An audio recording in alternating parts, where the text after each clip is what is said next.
Friends 25 KVA का अगर आपके पास ट्रांसफार्मर है तो 25 केवीए की कितनी मोटर इस पर रन करा सकते हैं उसके बारे में आज करंट का कैलकुलेशन करेंगे और कंपेयर करेंगे कि हम कितनी मोटरें इस पर रन करा सकते हैं। 25 केवीए के ट्रांसफार्मर पर 25 एचपी की कितनी मोटर रन करा देंगे।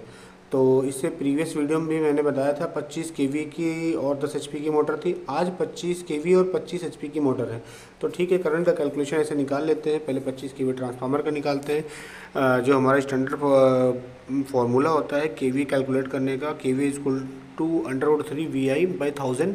25 हमारा केवीए है, √3 की वैल्यू 1.732 है। वोल्टेज हमारा 3 फेज का स्टैंडर्ड वोल्टेज 415 है। तो हम इसमें वैल्यू पुट करेंगे। पुट करने के बाद जो हमारा समराइज होकर निकलेगा वो 34.78 एम्पियर आएगा 25 केवीए ट्रांसफार्मर की वैल्यू। तो जो 25 3 फेज हमारा 25 केवीए का कोई ट्रांसफार्मर है उसकी जो वैल्यू आ रही है वो 34.78 एम्पियर आ रही है। अब ये तो ट्रांसफार्मर का फुल लोड एम्पियर हो गया, मीन्स 34.78 एम्पियर आप इस ट्रांसफार्मर पर लोड पुट कर सकते हैं। कोई डिवाइस आप कनेक्ट करिए इस ट्रांसफार्मर पर, तो वो ट्रांसफार्मर 34.78 एम्पियर लोड डिलीवर करेगा, मीन्स आउटपुट देगा उस पर। अब ये तो हो गया 25 केवी ट्रांसफार्मर की बात। अब बात करते हैं 25 एचपी की मोटर कितना करंट लेगी। तो 25 एचपी मोटर का करंट कैलकुलेट करने के लिए हमें सबसे पहले उस एचपी को वाट में कन्वर्ट करना होगा। तो जैसा कि हम जानते हैं कि 1 एचपी बराबर 746 वाट होते हैं। तो 25 को मल्टीप्लाई कर देंगे इसमें 746 में, तो 18,650 वाट हो जाएंगे।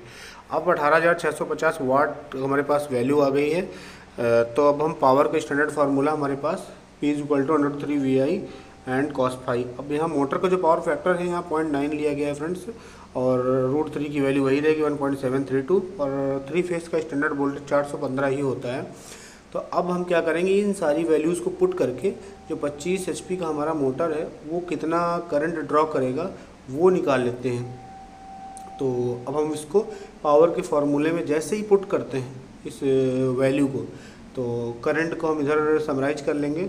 तो करंट इज इक्वल टू जो वाटेज हमारे यहाँ 18,650 अपॉन √3 की वैल्यू 1.732 एंड स्टैंडर्ड वोल्टेज 415 और पावर फैक्टर।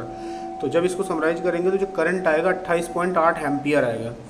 तो अभी क्या आप देख रहे हैं, एक तो 25 केवी का ट्रांसफार्मर का हमने करंट कैलकुलेट कर लिया।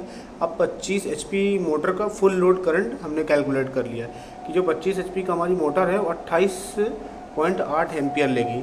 3 फेज मोटर हमारी है, इंडक्शन मोटर हमारी 3 फेज 28.8 एम्पियर हमारी करंट को ड्रॉ करेगी, फुल लोड करंट ड्रॉ करेगी। तो अब मेरे पास दो के दोनों वैल्यूज़ आ चुकी हैं, एक तो 25 केवी ट्रांसफार्मर की और 25 एचपी मोटर की। तो अब इन दोनों का हम कंपैरिजन निकालते हैं। कंपैरिजन कैसे निकालेंगे, number of motor is equal to transformer values by motor value. तो ट्रांसफार्मर की जो हमारी फुल लोड करंट आई थी 34.78 एम्पियर आई थी, और मोटर की फुल लोड करंट जो आई थी 28.8 एम्पियर आई थी। अब इन दोनों को जब हम डिवाइड करेंगे तो 1.2 आएगा। मीन्स इस पे होगा क्या कि जो 25 केवी का ट्रांसफार्मर है उस पर हम 25 एचपी की सिर्फ एक मोटर ही डाल सकते हैं कि उसका लोड कनेक्ट कर सकते हैं। जैसा कि देख रहे हैं मोटर का जो लोड 28.8 एम्पियर है और जो ट्रांसफार्मर का लोड है 34.78 एम्पियर है। तो इस तरह से आपको देखने से भी लग रहा होगा कि जो हमारी मोटर है वो 28.8 एम्पियर करंट ड्रॉ करेगी, और फुल लोड हमारे ट्रांसफार्मर का कितना है 34.78 एम्पियर।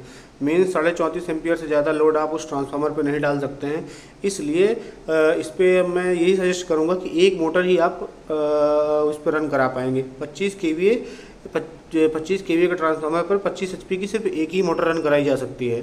तो होपफुली आपको पसंद आया होगा ये वीडियो। मोटर और करंट का